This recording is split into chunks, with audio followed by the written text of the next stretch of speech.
This morning, Israeli President Isaac Herzog received the credentials of the new ambassadors of Australia, the Philippines, El Salvador, South Korea, and for the first time since the restoration of full diplomatic relations, Turkey. Sakir Özkan Turunlar is the new ambassador representing Ankara in Israel. It's been 4 years since the last Turkish envoy appointed by Ankara left. Turkey expelled Israel's ambassador and withdrew its own in 2018 after the U.S. opened its embassy in Jerusalem. Our senior diplomatic correspondent Owen Alterman was at the president's residence earlier, where President Herzog and the new envoy delivered statements and also invited President Erdogan to visit Israel. An exciting day for Israeli diplomacy. For the first time in more than 4 years, a Turkish ambassador back in Israel, and on this Wednesday, coming here to the president's residence in Jerusalem to formally present his credentials to Israeli President Isaac Herzog. After the band played, after the credentials were presented, the two leaders, the Israeli president and the new Turkish ambassador, stepping up to the podiums behind me to give their remarks to the media. I wish in this opportunity as the president of the State of Israel to invite the Turkish president to Israel, which I am certain will contribute to the relations. For President Herzog, this is, of course, personal. He played an important role personally in this reconciliation of relations between Turkey and Israel, two countries which have had ties for the better part of 70 years. But those ties, as the president said, have known their ups and downs over the past decade, famously a down.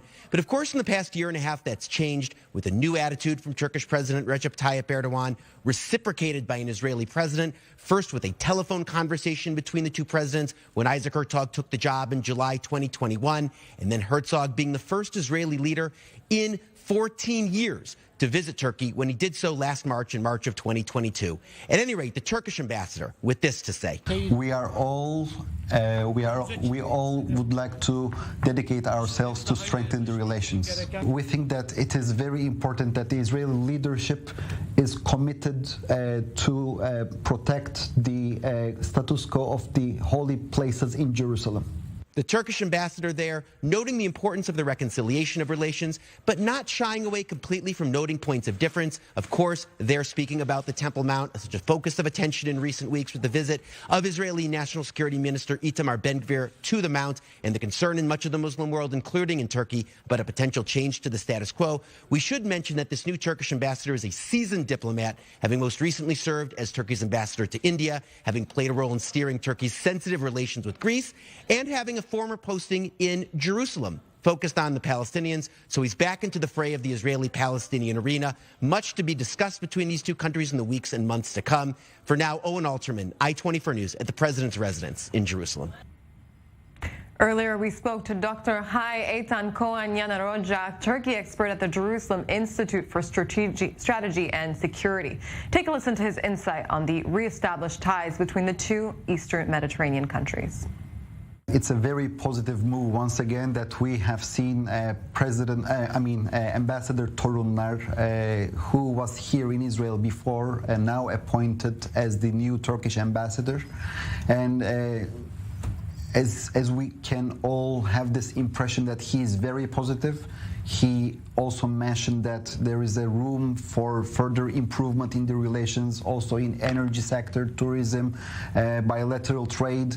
So I think that's a good start. And what I saw today, and also what I saw last week in the Turkish presidential palace, that the Israeli ambassador was also welcomed very warmly by the Turkish president. I think these are very good steps that would build mutual trust between the two nations.